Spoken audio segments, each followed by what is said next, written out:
Seguimos también con música del Duki, segundo bloque de Ciudad U, y nos ocupamos de un tema, Coti lo decía recién en la apertura en el semáforo, y vamos a tomar una noticia de la semana pasada, este incendio en este asentamiento de la Tablita, donde desgraciadamente murió un chico de tan solo 17 años, seguidilla de episodios que tienen que ver con la calefacción, pero sobre todo con las condiciones en que se encuentra la gente que estaba allí viviendo. Y para hablar de lo que pasa en Córdoba con esos asentamientos, invitamos a Hugo Serra. Él es doctor en antropología, docente de nuestra Universidad Nacional de Córdoba, de la de Villa María, e investigador también del CEGAP. Hugo, bienvenido aquí a Ciudad U. Buenas, muchas gracias por la invitación.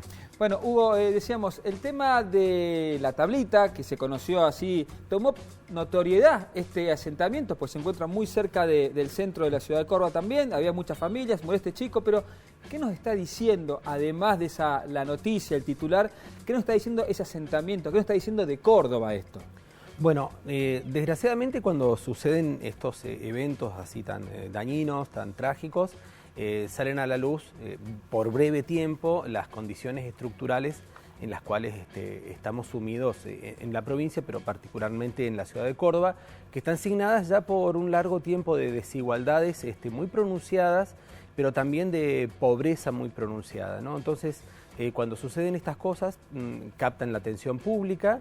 Aparte esto ha ocurrido como bastante cerca de la Casa de Gobierno, etcétera, pero lo que nos está hablando esto, que me parece que quienes manejamos ciertos números, ciertas estadísticas, no terminamos de sorprendernos, en virtud de que ya conocemos de que Córdoba es una provincia que normalmente sus índices de pobreza y sus índices de desocupación, es decir, aquellos datos básicos que miden las condiciones de vida, siempre son peores que la media nacional y que ciudades o provincias vecinas como Rosario o como Santa Fe. Entonces, lo que nos está hablando, creo, es de las condiciones de pobreza y desigualdad que frente a cierta opulencia que podemos observar en Córdoba, de un modelo de desarrollo centrado en la agroindustria, ¿no?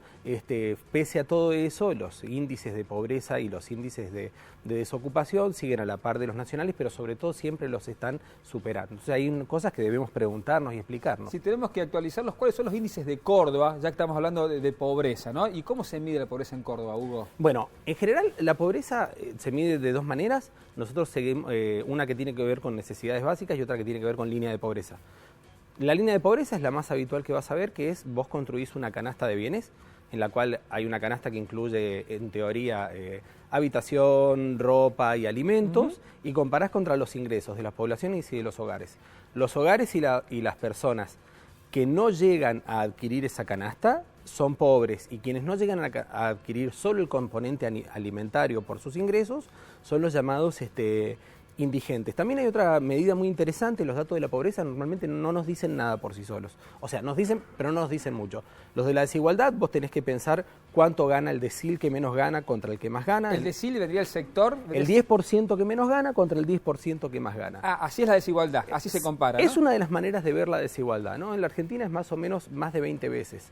Y en Córdoba siempre... Repetime ese dato. Es más de 20 veces la diferencia entre el 10% que más gana y el 10% que menos gana. ¿Y en Córdoba? Y en Córdoba es un poquito mayor, ¿no? Cerca del 22. O sea, tenemos un poco más de pobreza y tenemos un poco más, sí, más de desigualdad. Es más desigual. De hecho, hay otro dato que es siempre interesante medir, que es el decil que más gana.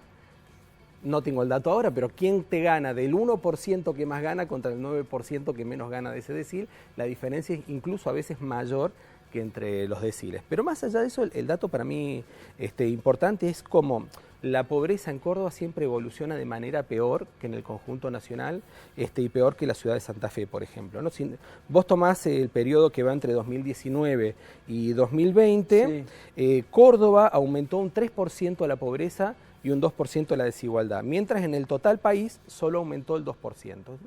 Un 1% más. Y si vos tomás contra Rosario, Rosario achicó su pobreza en 3% y su desigualdad en un 0,1%. Entonces, son datos que son siempre preocupantes de Córdoba, porque hablan de algún relato de éxito que no se estaría dando en las condiciones sociales específicas. Respecto a cómo la provincia de Córdoba mide la pobreza, hace un operativo específico en el cual después monetariza los programas no monetarios, es decir, PAICOR, Potenciar Trabaja. No. Los no monetarios, es decir, PAICOR, algún tipo de subsidios al no colectivo, los monetarios, etcétera, crea un número y toma de la muestra que hace en total, se le agrega ese número a quienes los perciben, es decir, saca pobres, o se lo agrega a personas que potencialmente podrían ser pobres y en muchos casos quedan fuera de la pobreza, pero por lo tanto eso no es comparable contra lo del INDEC, son operativos diferentes y metodologías diferentes, ¿no? En estos términos siempre nos va a dar que Córdoba ha tenido un desempeño peor en cuanto a pobreza, indigencia y también en desocupación.